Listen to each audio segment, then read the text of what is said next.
Hello, everyone, and welcome to the True Life of Courtney. I am Courtney, and I am here today with two of my amazing friends, my sisters, my homegirls.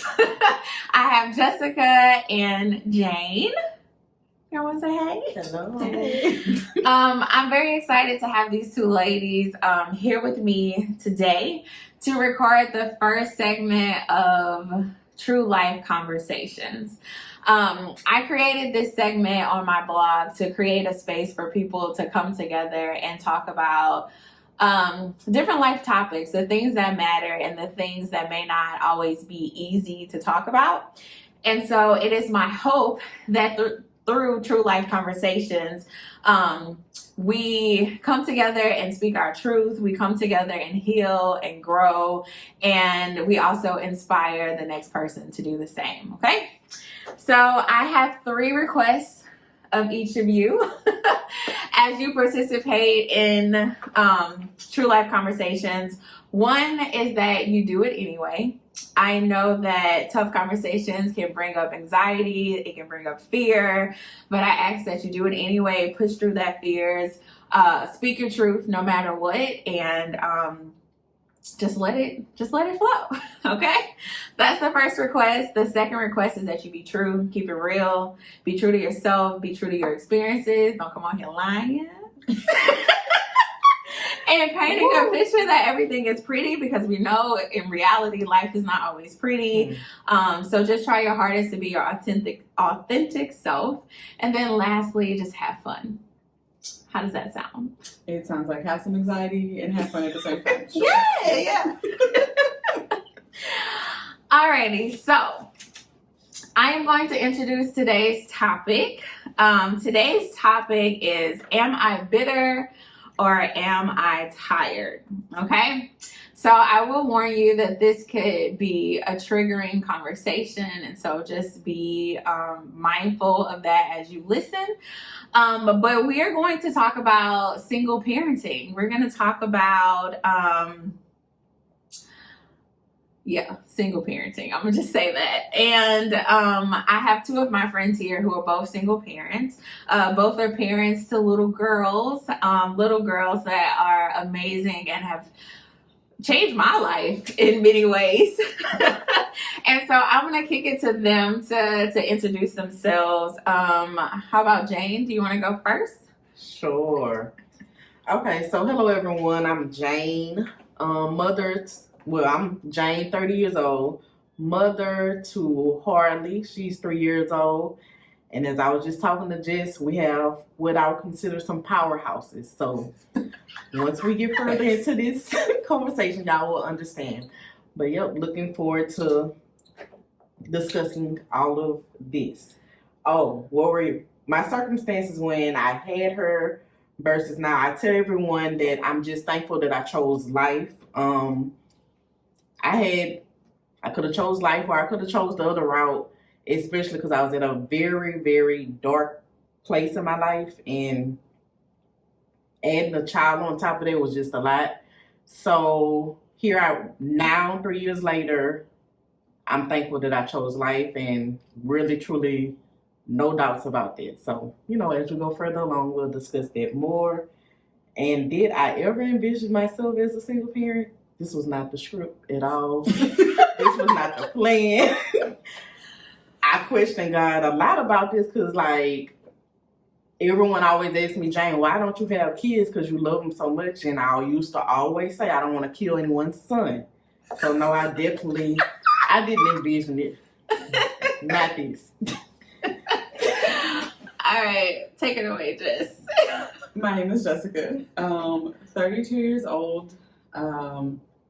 I'm the daughter to a 6-year-old, as Jayne said, powerhouse, rambunctious, opinionated, just bold, all of those characteristics. Circumstances at the time of having her, I was married, in love, didn't really want kids to begin with, but then we got pregnant, and then I was like, it makes sense. So that's what happened. And now, no, I don't think anybody ever envisions themselves as a single parent. I don't know anybody who's ever been like, yeah, I'm gonna have a baby on my own, unless you like are really rich and like can afford a nanny, because then you're not on your own. So yeah, that's a little bit about me. All right, so let's just hop right in. So Jayne actually brought this idea to me to have this conversation. And she was like, and I want Jessica to be a part of it. So I was like, all right, cool. I can get my friends together. We can have this conversation. And so Jayne told me that she wanted the name of this particular segment to be called Baby Mama Chronicles. Am I bitter or am I tired? And so when I told Jessica what she wanted to name it, Jessica was like, Immediately no. She was like, I ain't no baby mama. Immediately no. And so I want to have a conversation around that because there's so many stigmas around the word baby mama. And we just got to talk about it, because even with myself, I don't have any kids, but that's just something that, like, my ex can tell you. I used to tell him all the time, I am not trying to be no baby mama. Like, that is just, I think that's our society is taught to us. And so many people embrace the title, and I feel like it should be embraced. I listen to Fantasia's, you know, B-A-B-Y-M-A. Jessica's like, no, I'm not embracing that. But let's talk about it, Jayne. So why? Oh, you never heard the song? It's been a very long time. Okay. All right. But you done heard it. At least once. Okay. All right. So Jayne, tell me, I guess this was your original idea, the name Baby Mama Chronicles. Like, speak to me. Tell me why you wanted to have this conversation and why that name. So I think this is a very important conversation for us to have, simply because every time you look at somebody posting something about a bitter baby mama and she's keeping her own child away from the man, and you're hurting this child, and being in the position that I'm in, when people say, "Oh, just keep the door open and just allow him to come in when he come in, and when he's not there, oh well." But it took me seeing my 2-year-old daughter, 2 years old, like, it blew my mind to see her look out the blinds and say, "Is my daddy coming to get me?" And at that point, I just knew, like, what? Like, so you're gonna sit here and tell me this is something that I have to allow? No, because, like, it's just, I can't do it. And I don't know if the I can't do it, but the whole thing, I can't do it, but I'm also not going to let him do it to her, because, first of all, I'm doing this by myself. And like I say, he come in when it's convenient for him, and he gone. So So for you, it's more about the visitation, like being present and being consistent. Being present and being consistent. In your child's life. Yeah, you know, like, a lot of people bash that, "Oh, well, you should just allow him." And I always say our generation is shedding light on the reality of mental health. Growing up, mental health, you know, you say you're a teenager, you go to your parent, "Hey, I'm depressed." They're going to look they gonna look at you crazy. What you depressed for? You ain't got nothing to be depressed about. Yeah. And like, and then I even seen a comment last night where a lady said, "That's what's wrong with society today. Y'all want these kids to be seen and heard. We only have to be seen." What kind of shit? That is insane. That is absolutely insane. That's the generation back then. The mindset. But yeah. I feel like our generation is really shedding light on the reality of mental health. Mm-hmm. And like I said, once you shed light on something, once you shed light on something, you realize, okay, some changes got to be made. Like, mm-hmm. this is not okay. Mm-hmm. So I hear two things that you're saying. One, the consistency in being in your child's life is the chronicle, basically, right, that you wanted to address. And then the second piece of that is, like, when you set the boundary, because you have this chronicle, like you set the boundary, and then outside people are telling you that the boundary is bitterness? Yes. Yes. So is it boundaries or is it bitterness? I think that leads us into the question. So are you tired or are you bitter? Like, what, if you had to answer that question, what would you say, yes or no? Am I tired or am I bitter? Or am I both? What is it? For me, I'd have to say I'm tired. Similar situation with the consistency in my department, or in my life, not department.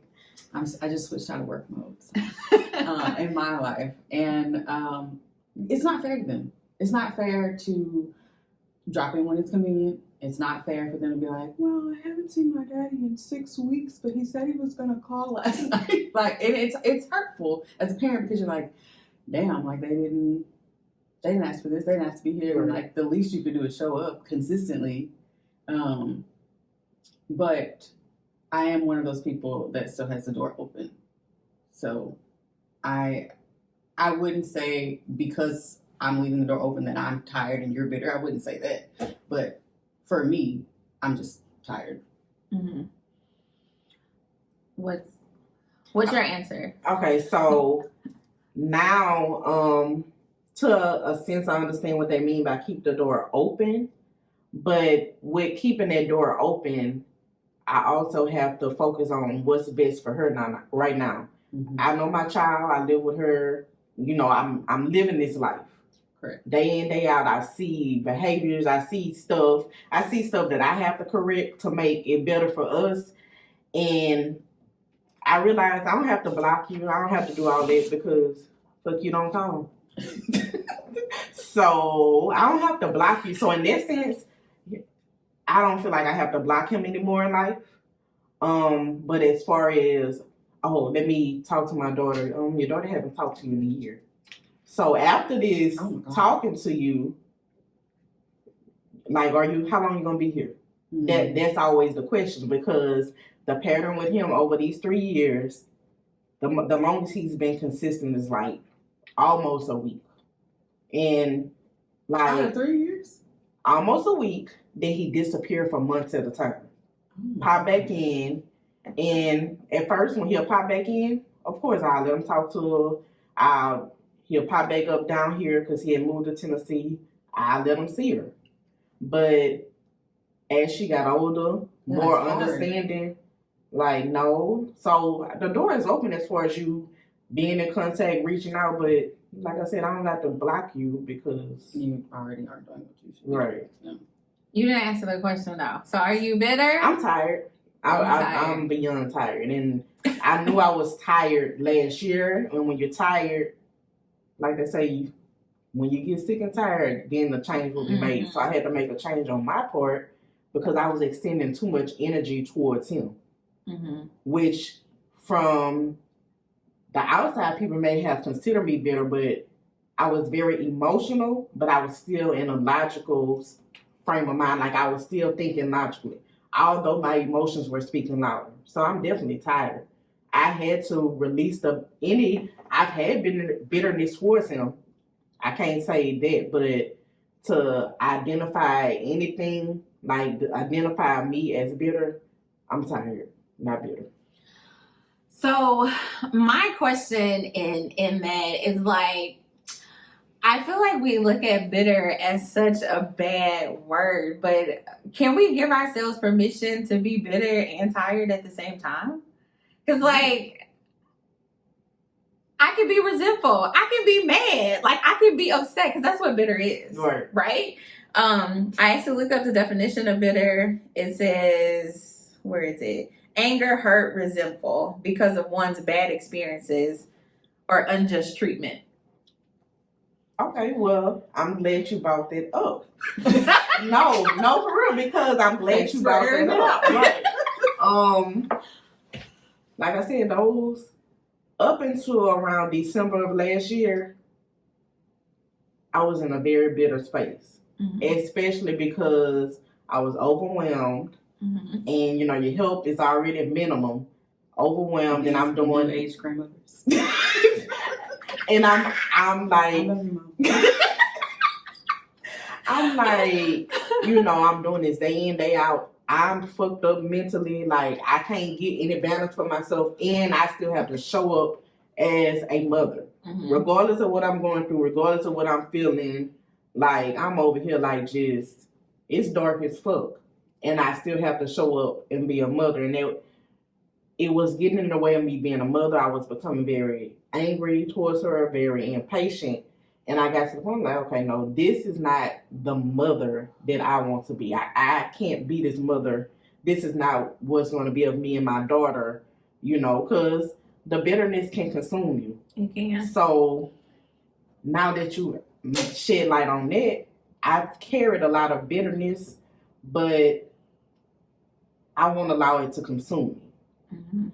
Mhm. I have examples of single mothers that they'll raise their child and then say a child not moving how they want them to move, and they allow the bitterness, oh, I did this by myself for so long, and this, that, and the other, I did all this for you. Like, you're consumed by bitterness. Mhm. You're tired too, but you're consumed by you have to learn how to release that bitterness. Mhm. So yes, I was carrying it around.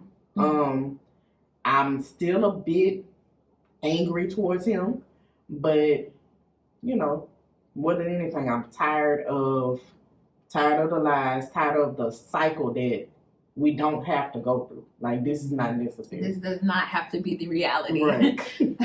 What about you, Jessica? Do you think bitterness and tired can fit in the same coexist?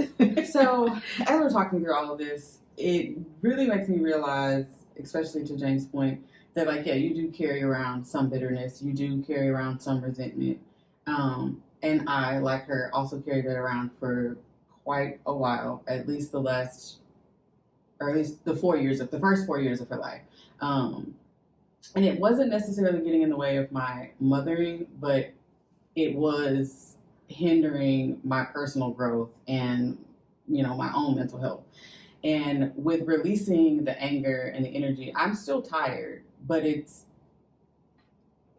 more to the point of like, I'm tired because this is what I have to do. But ultimately, what got me there is you have to accept that this is your current situation. Mhm. I am currently a single parent. I'm currently her only parent. If she calls somebody, if school calls somebody, it's going to be me. Mhm. So getting to that point took 4 years, because when you plan your life out to be married and to be doing it as a couple, you don't expect to not be doing it as a couple. Right. So, and then even after that, you're not expecting it to not be cordial or like, a co-parenting situation that would be ideal. So I think with releasing that anger and understanding that like, this is my situation, this is where I currently am, has really helped me to just move forward and say like, hey, this is my life. I can't change it. I can only go forward from here and do what's best for us. It is what it is. Basically. Yeah.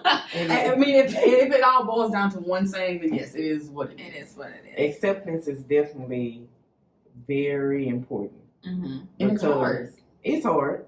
And, certain situations, they'll continue to arise to see, okay, have you really accepted it? And, everything is a lesson. Mm-hmm. And as you continue to grow, you realize, okay, I shouldn't. My thing is, I be praying to reflect before I react or respond. Because my emotions. Wait, say that again. Reflect. Okay. Before I react or respond. Okay. Yeah. The chores. When you take that time to reflect and just process the situation before you just, because you know me, I'm emotional. I'm Aries. You gonna hear what the fuck I got to say right now? Like, if I got you gonna hear me what the fuck I got to say, because what? But I have to realize, like, I am the complete opposite. I had to realize, like, acceptance is just accept it for what it is, and accept it for what the picture they show you is. What accept it for what it is, and stop trying to paint a different picture. Mm-hmm. And like you said, when you realize, okay, I'm doing this shit by myself, I'm going to have to get me together. Yeah. And like I got to that point where I'm like, extending way too much energy towards him, and what has changed? Not a motherfucking thing. So. All right, so I think just to kind of like put my 2 cents in on this, I think one of the biggest things that I would want people to take away from this conversation is that you can be bitter and you can be tired at the same time, and that's okay. Like, I feel like we have to do a better job with giving ourselves permission to feel what we feel. Right. Like, it's okay to be angry. Like, it's okay to be like, this what the fuck it is. like, what are you like, doing? motherfucker, this really how you handle my child? Like, this calm down, real? calm down, Okay. calm down. But it's okay to have those feelings.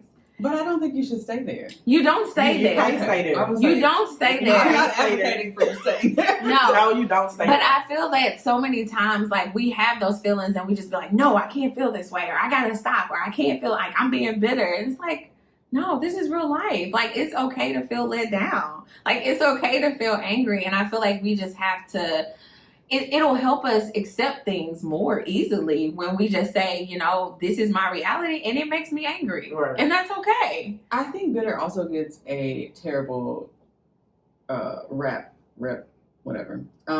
Because there are those vindictive women who are They have.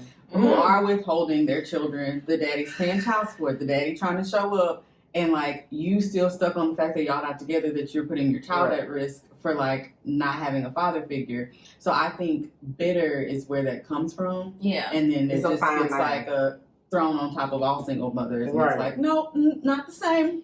Nah. So what do we call those people? Or maybe we shouldn't even get to that. Yeah, Maybe let's we shouldn't even get into No, we're that. not gonna get on this. Let's stick to the topic. Okay, so all right, so next. Coming from the real ones. Fuck the ones that I'm sorry. Okay. So, both of you mentioned that you were in places where you were experiencing a lot of bitterness at one point. How did you get to where you are now? Like, what did you have to release? What was that process for you? I know we kind of talked about just like acceptance of what was taking place, but if you want to elaborate on like what was that process to get to this point where you can just release that bitterness? How long do we have? No, I'm just We kidding. got about like 30 minutes. It was a process. Like I said, we divorced in 2020, but have been separated since 2018. So like immediately going from like someone who had a partner who was half helping in the household to like nobody, I was like, I know this is what I signed up for, Lord, but I'm not ready. So you go through the motions, and I think you just have to push through. You just have to want to be better for your child. Mm-hmm. And it just took learning that I can't continue to be mad. For one, that's only hurting me. I'm the only one having dreams. I'm the only one Not dreams. constantly Yes, just showing up in my subconscious. Like I can't keep reliving this trauma. And so eventually I just got to the point where I was like, all right, we're just gonna write this man a 4-page letter and never send it. And we're gonna burn it. Mm-hmm. And then we just getting it out on paper is what allowed me to just like, hey, it is what it is. And then also outside of the silo of being a single mother, just personal growth is that I want to move forward in love, with love. That, hey, I'm going to do the best that I can do for my child. I'm going to do the best that I can do in co-parenting and see where that gets us. I don't want to be angry. I don't want to be nasty. I want to work with what we got when we get it. And then, there's boundaries with that. Of course, you can't just, you ain't seen her in 6 months, but you going to drop in. Come on. There's got to be some boundaries. And then trust building, again, has to happen. So I think just personal growth is what really pushed me, and like wanting to be better for Kenzie and wanting to not be a shitty mother. You're not a shitty mother. I said wanting to not be a shitty mother. Okay, I'm just making sure you know. All right, Jay, what about you? What are some tools or some things you did to release some of that bitterness? Definitely had to tune in with God. Because, like I said, I was in a dark place. And it's like, I'm in this dark place, but then the light comes on. That's how it happened for me. The situation happened. My baby looked out the window and asked, was he coming? And then I want to say about a month later, we had a talk. And then in the midst of this talk, I was like... We as in you and... Me and him. Yeah, okay. Had a talk over the phone. And I just had to realize, okay, he needs help. And like just his reasoning for I had him tell me he wasn't in love with me when we had sex. So that's why the relationship is how it is. And shit, while we got it here, I'm just going to say he was married at the time that we had the child. It was a whole lot that came with that. I'm not going to get into that story. It was a whole lot. But for the longest, he used that against me. You knew I was married when you lay down with me. And he used that against me for the longest. And against the child, against Harley, too. Not against Harley. But against Harley. And I allowed that to consume me a whole lot, especially because, first of all, going back to the question that you envision yourself as a single mother, I was supposed to break that chain because it's all around me. And, I just knew I was going to break that chain. So, from day one, Courtney, you was there. I was there. From day one of me finding out I was pregnant, I already knew what it was hitting for because I have dealt with him. I've known him for 20 years of my life. Oh, Jesus. So, the patterns he showed me over the course of, we were together, and then after that point, the patterns he showed me, I was a gas tank for him. So when he needed peace, when he needed to be lifted up, he popped up. The minute, some men are smart and they'll get that little foundation laid and then they'll say, fuck you. But the minute he even get an open door, it's fuck you till next time. And that's how it was. Mm-hmm. So when I found out I was pregnant, so I'm dealing with, damn, I'm going to be doing this by myself. And not only did I link that part of the chain, but I linked the part of the chain of having a baby for a married man because I'm for a married man. But I didn't experience no father hurt. Like, my daddy laid it out. This what it is. I'm going to be in my child's life. So, it was a lot to deal with. And I just got to that point where I was like, I have to release all this because, like I said, it was consuming me. And what really woke me up is, like I said, the mother I was becoming, and I just couldn't do that.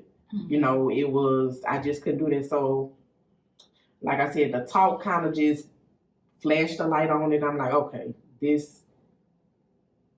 needs help. Now, I need help too, but he needs a different form of help. And until he realizes that, it's nothing I can do.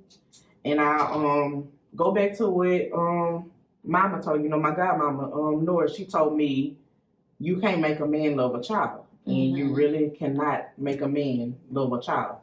So I guess it was, like I said, praying and just reality of who I was becoming. And I knew that I couldn't be that person. So I had to accept it and just kind of work on me to move forward, to be the best mother I can be, especially because I know it's us. That's what it is.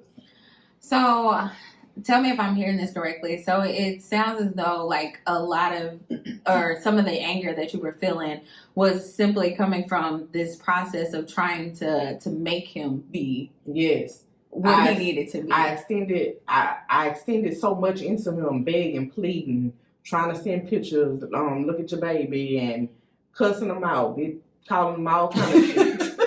all kind of the famous bitch ass nigga.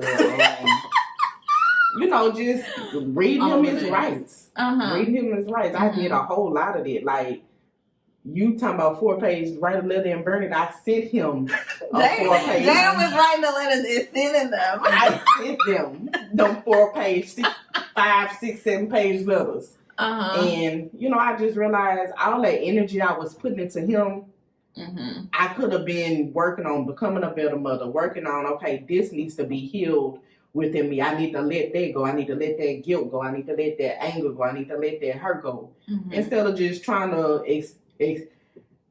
having all those feelings on top of extending my energy to him, I was depleted, and I just I can't do it no more. So I want to add to my response as well.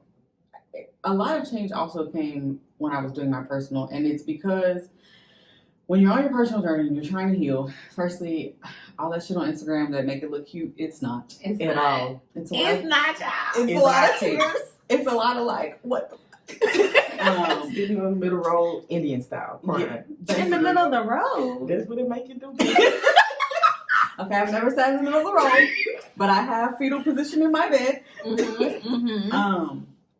But with my personal growth, it came with analyzing how I was brought up, you know, how my mom was brought up, how my dad was brought up, all of that. So that also made me look back and reflect on how he was brought up. Right. You know, what influenced him? Was his dad involved? And so coming from that and realizing that he didn't have a father, and then his stepfather was what he was, and then his mother did everything.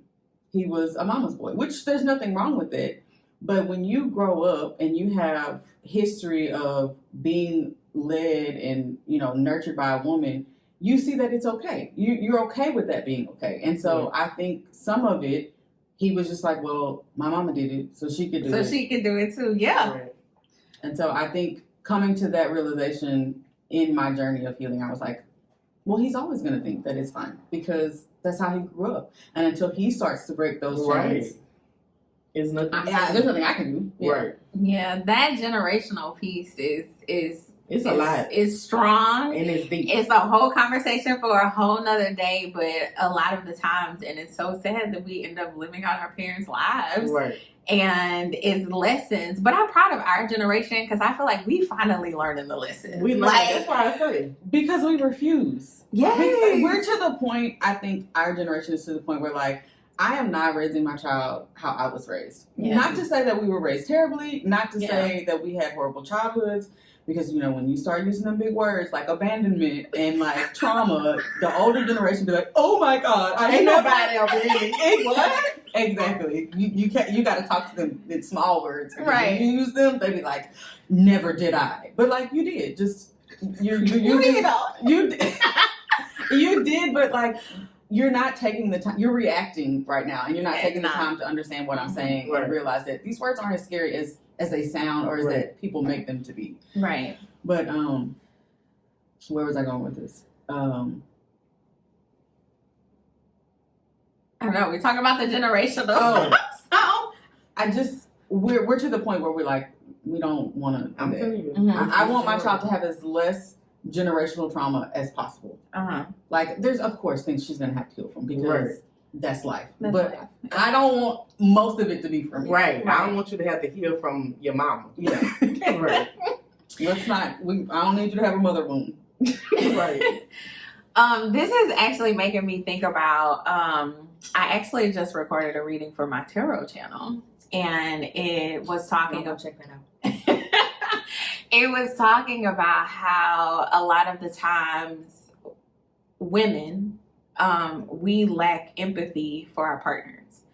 And it's because we're tired. Like, at the end of the day, we're tired. And being able to take a step back to say, like, this was how they were raised. This was the examples that was set for them. They don't know. Like, there's a lot of things men just don't know. They did not have solid examples of how to be a man, how to be a father, how to communicate, how to express their feelings. Like, they come to us not knowing those things, and it requires a level of empathy. And I know it's hard sometimes, and it's like pulling strings, and it's like, come on, like, this should be common sense. Right. But it does require a level of empathy, because just like they have things that they have experienced, we also have things that we have experienced. We're not perfect.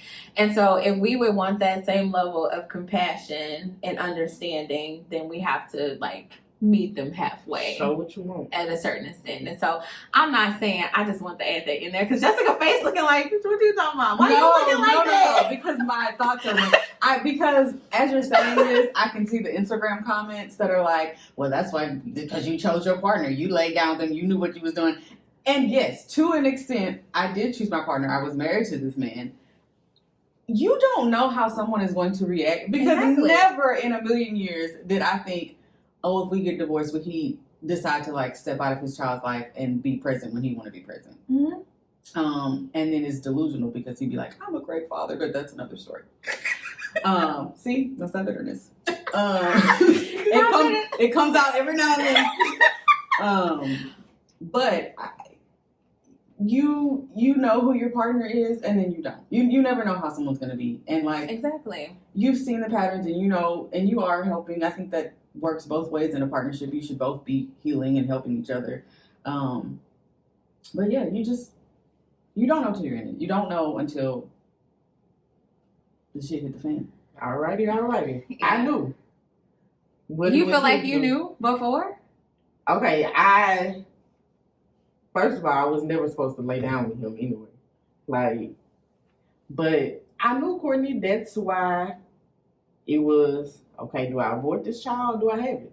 I knew how he was coming, but I was hoping, I was hanging on to that hope that it wasn't going, but the way he's handling my baby shouldn't surprise me because, like I said, I expected it. That's why I was so torn apart when I found out I was pregnant. I was just about to ask, do you think some of the fact that you did know, like, mentally exhausted you as well? Yes. Because like now you're being hard on yourself. Yeah, that took me, like, that knocked the life out of me. Yeah. Because I already knew what it was sitting for because I knew how he handled me. Mm.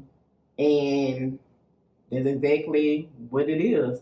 But going back to generational stuff, why this whole situation is so triggering for me because I suffer from abandonment issues. My mama was in and out of my life.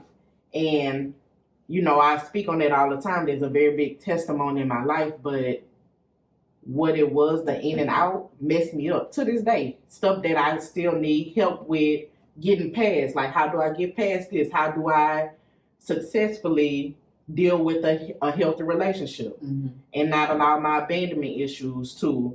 So seeing him doing that to her triggers the hell out of me. And I can't do it. And that's why I say I can't do it to her and I can't do it personally because it's too triggering.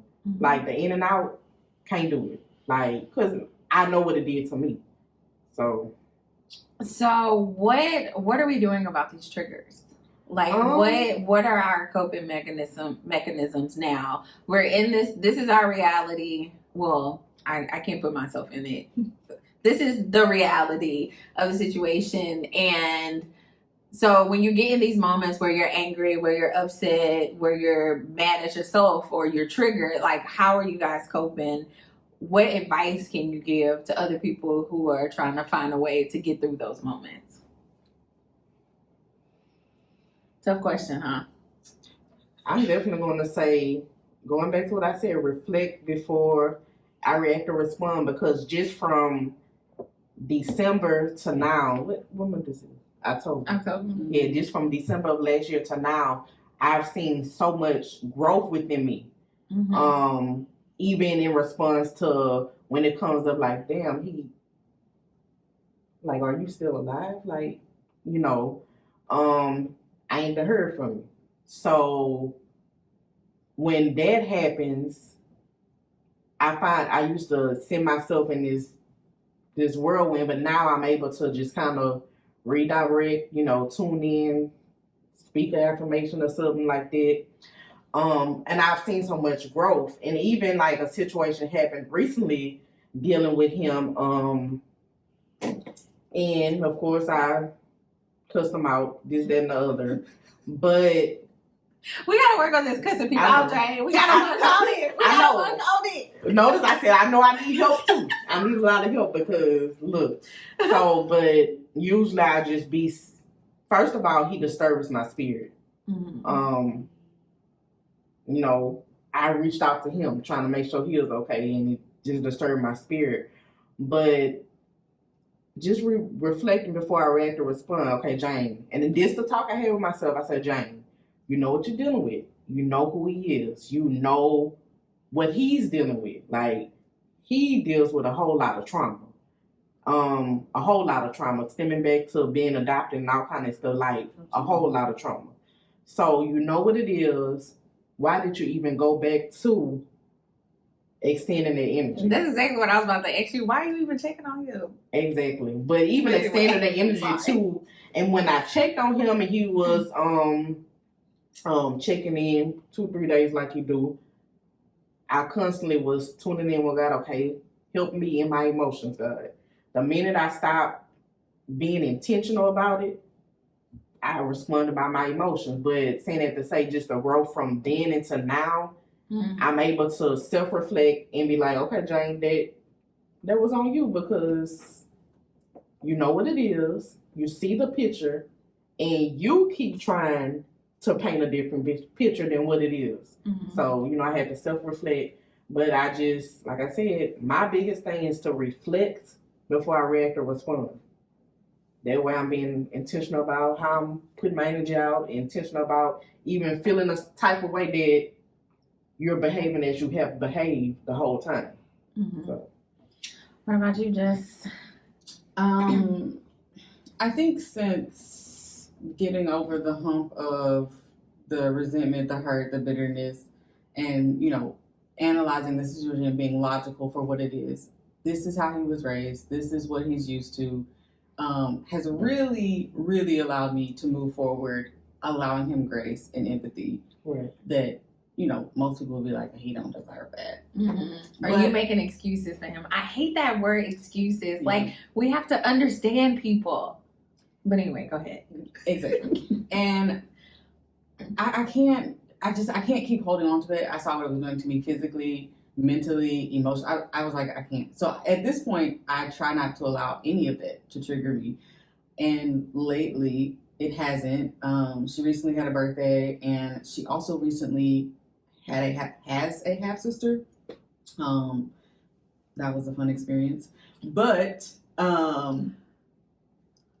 all of that, just, you have to understand that this is someone who's going to be a part of her life for forever. And now that he has another child, this child is also going to be a part of their life. And they don't deserve me being bitter. They don't deserve me being triggered by literally everything that he says or does. So at this point, I just, like Jayne said, I had to take a step back and realize, okay, what needs to be addressed right now and what actually doesn't. And I think since where I was going with this for her birthday, I reached out and said, hey, you're invited, which she turned 6 and I had never invited him to any of the birthday parties we had, mostly because they were all at my house or my family's house, and that wouldn't have gone over well at all. But I was like, hey, I want to put our cards on the table. I want to go forward cordially. I know that eventually, as the girls get older, they're going to want to have a relationship. They should be able to have that. We need to start somewhere where we're building trust in each other. All right, for the maturity. You Right. better. Go ahead. I'm sorry. So he did show up for her birthday, and then I did get to meet his new girlfriend, or whatever they're identifying themselves as. And I'm just saying, I don't know their situation. I don't know either, girl. Go ahead.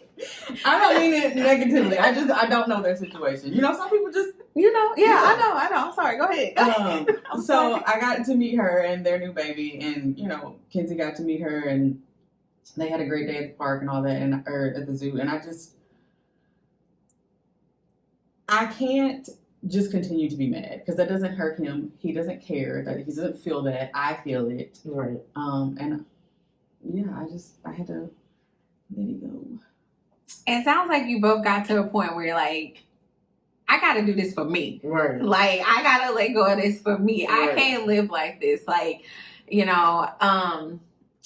I think that's like where the ultimate level of like healing and growth happens, because when you try to heal for other people, it don't work. It's when you get tired of your own stuff that you like, I gotta, I gotta make things better. So I'm just very proud of of both of you, and I admire you both as mothers. And like when I say those two little girls, Harley gonna be a CEO, Mackenzie gonna be bossing somebody around. Like I see it already. Y'all have two amazing daughters, and it's I mean, they are who they are because of y'all, and y'all are doing such an amazing job with them. So I just applaud you, because I know being a single parent can be hard. I don't know. I mean, I'm looking, but you know, me on the outside looking in, it looks hard. So I can only imagine, you know, what it is. It's very hard. So I'm like, when you got your own mental going on, and then your child is also crying over something that you're thinking in your mind, like, girl, that ain't nothing to cry about. Right. You can't show up and say that. You can't be like, you have to say, okay, well, what's going on? Like, you could be in mental anguish, but if your child is over here crying, you can't be like, girl, get over it. It's all right. Right. You're 6. You ain't got nothing to worry about. You can't do that. I mean, you can. That'll be something you have to heal from later. But like, you have to be able to release on your own so that you can deal with that. But it is hard. You can't do that every day. It's hard. Because I ain't gonna lie, I be asking Harley, what the fuck, Courtney? I'm not gonna even lie to you, and that's why, like, I know I have to become. I'm working on being better, but it overwhelms me, especially when I already trying to figure shit out, and she over here y'all just both emotional. We are. Oh, see, I'm very unemotional, and so her emotions, I'd be like, hold on, wait. I can't deal with this right now. But I mean, I have to. But we're both emotional. We're both airy, so we're both like it overwhelms me, and I'm not perfect. I'm not perfect because I be in there just finna blow a fucking gate. For real. For real, like I told her one day, I said, "You gonna make my fucking heart explode." Oh God! Like, and I'm just. What did Harley say when you said that? You know, Harley, your heart. Like, your heart, mommy. And I don't know. It probably went right back to doing what she was right, doing. But it's like I know I still have a lot of growing to do, and I'm working on it because, like I said, it's certain stuff as a mother, like. And I'll just use it for example. Harley attacked me yesterday. She'll take me. She slapped me, pinched me, bit me, scratched me, and that was rough. My girl was on the war path. What did you do to my girl? I'm just but no, like I know That's another aspect because I'd like to touch on it. Oh no, and I'm not gonna lie. I know the tail end of it. I triggered her, and I was like, "Oh, fuck, that was not the plan." But she has this whole issue with the car seat. So after about 30 seconds of being in the car seat, her stomach hurts. I don't want this seatbelt on, so she'll take it off. So that was the beginning issue. I knew she was sleepy because you know your child. Mm-hmm. I had just picked her up from school. I knew she was dealing with emotions because, like they say, they'll go to school all day and be an angel, and then come home and just release whatever they felt like they could have wanted to release at school. She an angel at school. I keep asking her teacher, "Are you sure?" She doesn't. Is this the same child? But she doesn't give you any issues. She's comfortable. Right. To release those types of emotions. So, but that overwhelmed But me. I mean, it's a lot, yeah. Yeah, so it started with the seat, and then she wanted a snack. I said, well, Harley mama doesn't have a snack for me. Oh, so you have to have a snack for your child. I didn't pick her up from school before, and if you don't have a snack for Harley, exactly. Harley is mad. So, she's rummaging through my bag, and she ends up finding a sucker. And she said, "Open this." So I said, "No, I'm not opening anything until you get in your seat and put your seatbelt on." So she's just fussing with me. So I stick the sucker out the window. I said, "I'm going to throw it out the window." Oh, Lord. And it dropped. And it was game over then. It was game ready over. to go. Yeah. Listen, go back and get my sucker. I want that sucker. So it's rough, but that goes to show, like, I was watching this video last night, and the girl was like, 3 things that mothers are realizing this year. And the third one, she said, don't get upset when you pop your child, and then come back and they, hit you back. And I tie that to me because almost if I would just reflect before I pop her, and I don't want to do that because we talked about this last time. I have to pop you to get you to listen to me. I don't want that to be. I don't want that to be it. So I'm trying to, move away from that style of parenting because it just don't make sense. My people be ready to punch me because I very rarely put my hands on Kingsley. It's hard though. It's hard. It's hard. I just want to say, girl, get out my face right now. Right. But it just, I don't want that to be our reality. And that's me as a mother. I'm not knocking anybody that chooses that. But for me, I don't want to do it. And especially, she was angry. She hit me and she was frustrated. She hit me. She responded, I guess, how she's seen me respond. And I just tied that to that. I think that is very commendable, the fact that you recognize that. Right. Because a lot of parents, they get hit back. Oh, I'm finna tell your ass. Yeah. Right. But you're not realizing, you're not putting two and two together that, like, what you got hit from? Because you was hitting me the last time I made you mad. Right. Yeah. And then other parents tell their kids, like, if somebody hit you, hit them back. Right. It's hypocritical. But hey, go ahead. So I like, that's my battle right now is, okay. And I guess because I'm in the overwhelm, I'm at a point in my life where it's, I told you it's kind of gray, it's foggy. So I'm trying to figure shit out, and then my emotions and your emotions mixed together is just a lot.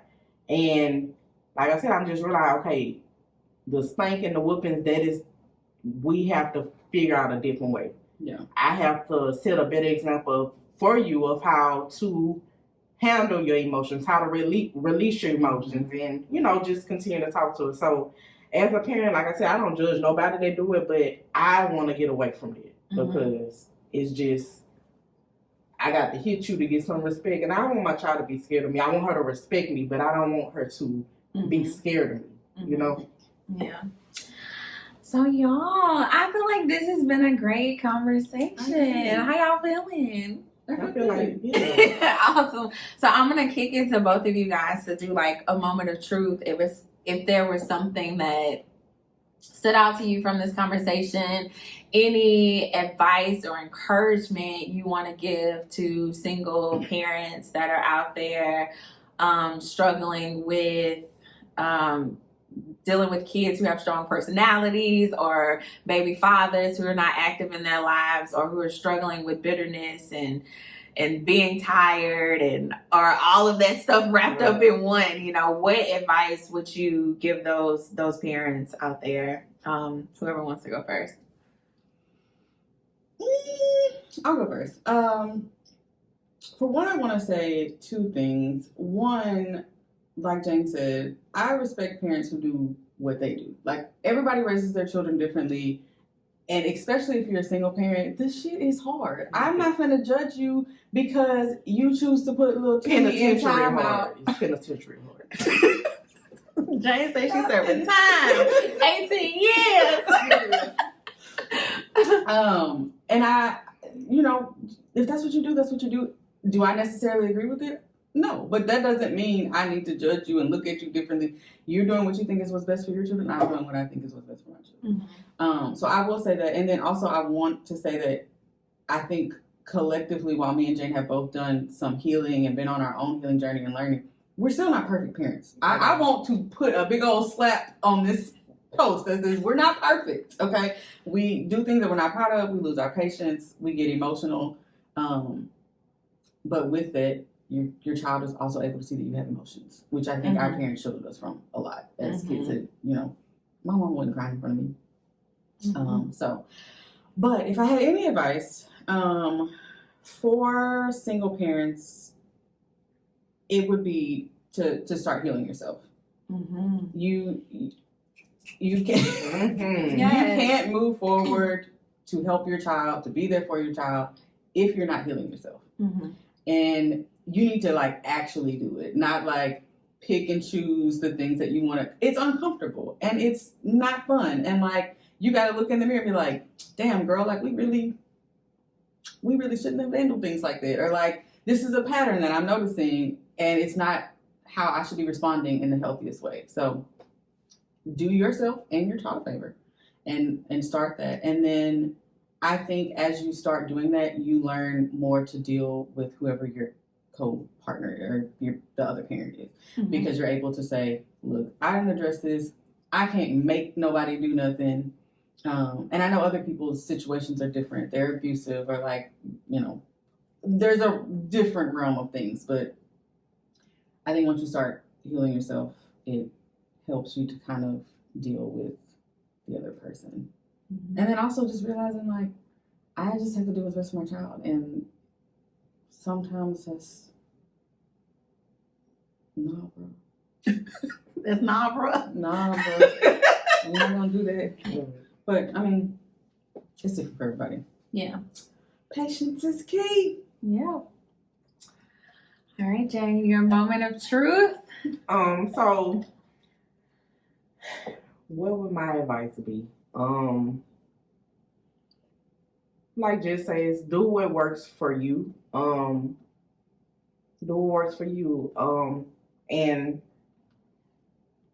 don't try to compare situations because you can't do that. Literally every situation is different. Mm-hmm. You might be looking side eye at me, but shit, this is my journey, our journey. You know, if you're on it, you handled it how you handled it, but I'm handling out. Do what's best for you, and then a lot of time you definitely have to keep your emotions out of it because, you know, for the time I was extending all that energy into him, emotionally, I wanted my child to have her daddy. I wanted you to love her. I had to keep my emotions out of it. It's not healthy for her right now. It's not healthy for us. Like, you know, we're learning this thing. I'm trying to raise you to the best of my ability. I'm trying to heal myself. What he was offering or what he's willing to give is not healthy for us. Like, I want you in your daughter's life, but at the end of the day, I'm not finna just put her through a certain journey and trauma just for the instance, well, I just want you to know your daddy. Like, I'm finally getting to the point where I'm able to sit down and talk to her. Well, hey, show her a picture. Who is this? But, you know, and that was hard for me because I used to always say, I don't know how to answer the questions.